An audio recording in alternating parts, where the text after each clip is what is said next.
ทักทายสบายดียามแรงๆพี่น้องวันนี้เราจะมาหดผักคือเก่าเนาะนี่อันนี้เป็นสวนผักกะหล่ำปีเฮาหรือว่าเป็นผักสู้เนาะที่ว่าบ่ทันในห่อแต่ก็กำลังสิห่อนะอันนี้แม่นที่ว่าเฮาซื้อตัวในทงเนาะมากะเด้มันจะเป็นสีเนาะนี่มันจะมาหดผัก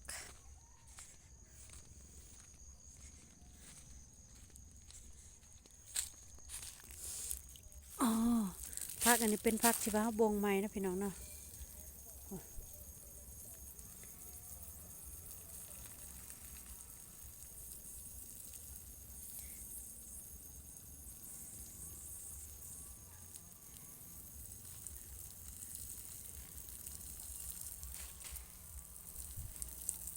กำลังบ่งมือว่านนี่เนาะ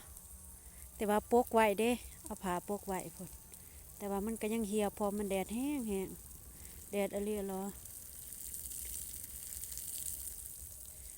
ปกไว้ก็บ่เหลือ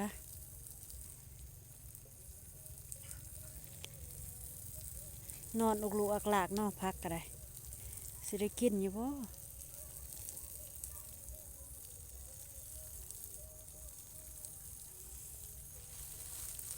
บัดหนาวก็หนาวบัดร้อนก็ร้อนเอาแถวว่า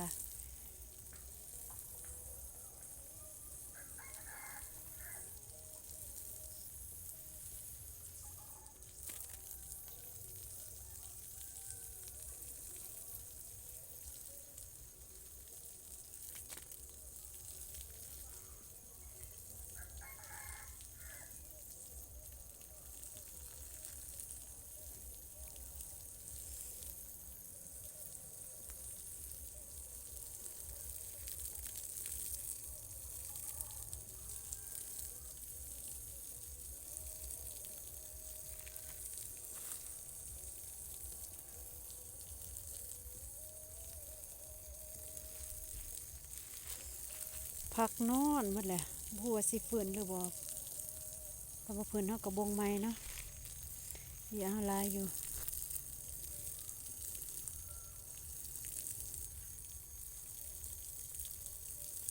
คันบ่ปกก็ย้านว่ามันอันนี้เนาะมันบาดเนาะเราก็เลยปกไว้ก่อน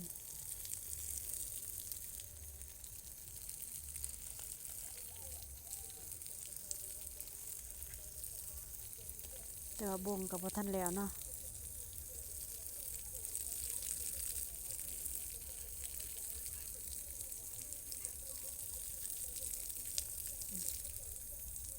อันนี้มันปกอยู่แต่ว่าลมมันพัดเนาะผ้ามันก็เลยเปิดกรอบเป็นกรอบเลยบ่ฮู้ว่าสิพื้นหรือบ่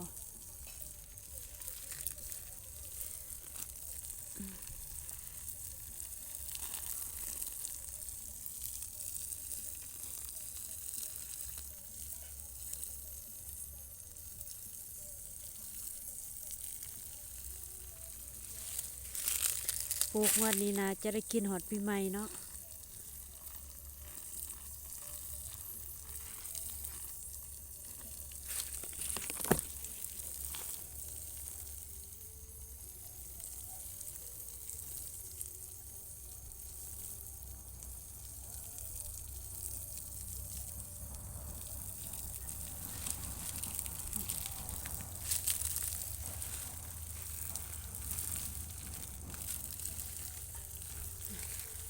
ก่อนเฮาสิบงเฮาก็ต้องได้ฮดก่อน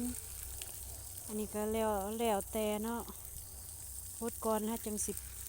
ปลูกง่ายสินะ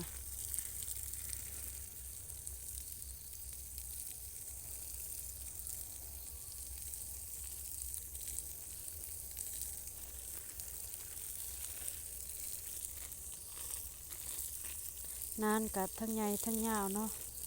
น่าจะได้เป็นร้อยกุ๊กๆพุ่นแหละกลัวกับบ่จักเพราะว่าเบี้ยหลายแล้วกับปลูกหลายๆบัดนี้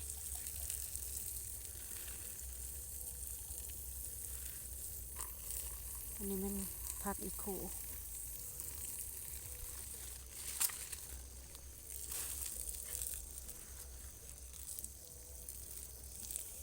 นั่นแม่นเบียร์ที่ว่า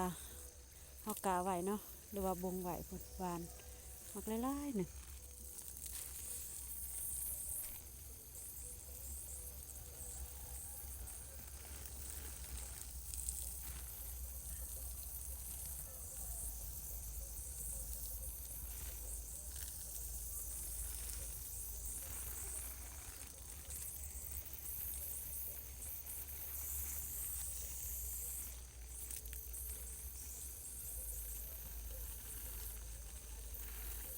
เป็นเบียร์ผักกาด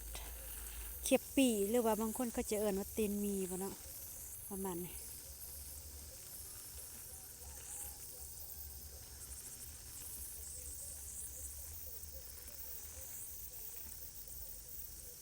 แต่รู้สึกว่าหวานแบบว่ามันเกิดหลายอีหลีแล้วทางนั้นมันเป็นผักกาดเขียวมีผักสลัดนั่น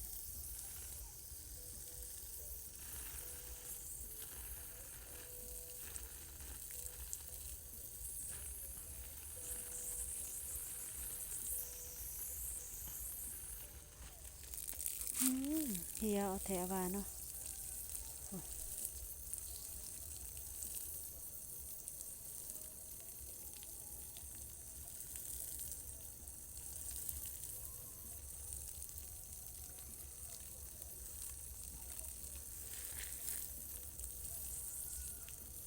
ป้าข้างหม้อเขาป้าเนาะ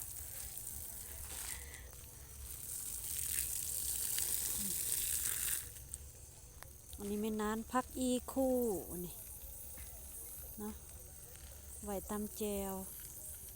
แต่บางปีพักอีคู่แบบว่ามันเบิดลักษณะมันขาดตลาดมันกับแพงเนาะโลประมาณ30-40 พันเนาะปีกายเนาะก็เลยว่าซื้อมาปลูกเพราะว่านี่ตำแจวก็แซ่บเลยเขาขาดบ่ได้เนาะ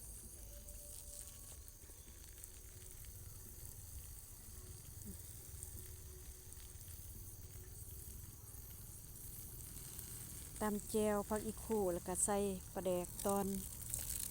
จักตอน1-2 ตอนแล้วก็ลวกผักใส่แซ่บทางข้างมื้อนั้นก็เป็นนาผักสู้เนาะนี่ที่ว่าเฮาปลูกไว้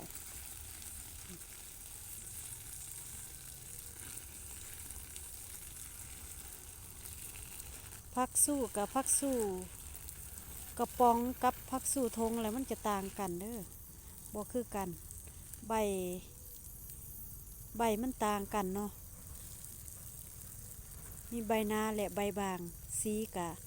อ่อนกว่า